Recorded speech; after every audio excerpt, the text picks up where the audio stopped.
अब हाल ही में एगो देश में कांड हो गई बा, कोनो पंडिताइन के पिसाब बड़ा शुद्ध बा। साला बहन हम देखिए मजाक नहीं करते, मैं मजाक नहीं करता। अब तक गौमूत्र सुधरल हो, अब जान लो जा कि पंडिताई सब कर नहीं रही। ये बात हमारी बहुत दूर तक पहुंचेगी। वो जौन पंडिताइन का पिसाब से कथावाचक भागवत गीता जो पढ़ा करते थे, भागवत पढ़ा करते थे, कथावाचक शुद्ध हुए हैं। हमारा यादव समाज यहाँ बैठा है, मैं चाहूंगा कि थोड़ा आप लोग अपनी उपस्थिति दर्ज करें।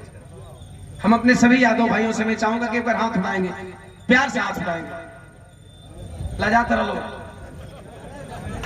लजाही में तो यहाँ तक पहुंच गई। आइए देखिए, धन्यवाद। जो हमारे भाई बहुत आप लोग हमें प्यार दुलार देते हैं, हमेशा मैं इस बहुजन समाज के हक की बात करता हूँ। साहब अखिलेश जी की कुर्सी धोई गई थी, मजाक लग रहा था ना? अरे बाबा, हमको आपको उसी टाइम समझ जाना चाहिए था। जानते हैं जमाने में दो ही लोगों की कुर्सियां धोई गई हैं। जमाने में दो लोगों की कुर्सियां धोई गई। आजादी से पहले जब बाबा साहब डॉक्टर बी आर अम्बेडकर की नौकरी लगती है महाराज गायकवाड़ साहब के यहाँ, तो वहां कार्यालय में जब एंट्री होती है, कार्यालय से बाहर जाते हैं तो बाबा साहब डॉक्टर बी आर अम्बेडकर की कुर्सी जो सर्वोच्च पद की कुर्सी थी, अरे बाबा, उसे इन्हीं मनुवादियों ने धोया और उस कुर्सी पे गौमूत्र का छिड़काव किया।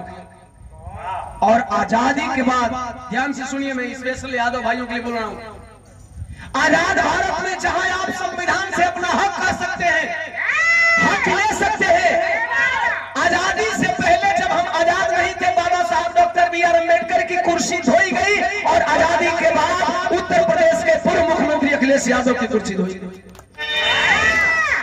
आप समझिए हम और आप कहां हैं। आजादी से पहले बाबा साहब डॉक्टर बी आर अम्बेडकर की कुर्सी धोई गई, तो उन्होंने संविधान दिया और कहा अब मेरे देश में ऐसा नहीं चलेगा। संविधान के बदौलत हम सीएम, पीएम, डीएम सब बनने का पावर रखते हैं, लेकिन कभी आपकी कुर्सी धोई जाती है और कभी आप भागवत कथा कहते हो तो आपको यादव कह करके, शुद्ध कह करके एक महिला के मूत्र से आपका शुद्धिकरण किया जाता है। गलती आपकी है या गलती उनकी है, ये समझना होगा।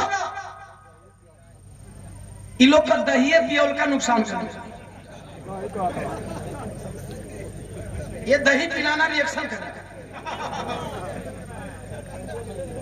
गौर करेंगे, मैं कई बार ये बात मन से बोल चुका हूं, हमको आपको समझने की जरूरत है। अगर आज धरती पे भारतवर्ष में मनुवाद का सबसे बड़ा पोषक है तो हमारा यही यादव समाज। और साहब आज नहीं तो कल सबकी बारी आएगी, घबराने की जरूरत नहीं है। जब बाबा साहब की कुर्सी धोई गई होगी तो उस जमाने में लोगों ने सोचा होगा कि ये तो चमार है, ऐसे कर कुर्सियां धोआ गई। नहीं, चमार नहीं, शुद्ध हुआ वो। चमार समझ के कुर्सी नहीं धोवाला, यही समझ के कुर्सी नहीं धोवाला। पासी, मुसहर, कोयरी, कुर्मी, भील, मलान, नोनिया, चौहान समझ करके आपको धिकारा नहीं जाता है, शुद्र समझ करके, क्योंकि आप वर्ण व्यवस्था में रुक जा। देखा हम बतियावत है ना, तब पैसा वैसा लिया के बैठ गए। ठीक, पैसा से बतिया भुलाते गए। हाँ, वर्ण व्यवस्था के आप चौथे वर्ण में आते हो, इसलिए आपकी कुर्सी धोई जाती है, आपका शुद्धिकरण किया जाता है। राम रोज ये बातें होती थी कि एमएलसी साहब को पता नहीं कब गोली मार दिया जाए। काश मेरा यादव समाज एमएलसी साहब की बात मान गया होगा। एमएलसी साहब लड़ाई लड़ते रहे लेकिन समाज को बदल नहीं सके, इस बात का दुख है। लेकिन 10 साल से ओम प्रकाश दीवाना ने एक अभियान लाया, बिरहा में अम्बेडकरवाद की लहर दौड़ गई है। अभियान कुछ ऐसा हो कि कम से कम लोग एक धारा में बह चले। आइए, बुद्ध जी बोले तू मर जा, तेरा बेटा जी जाए।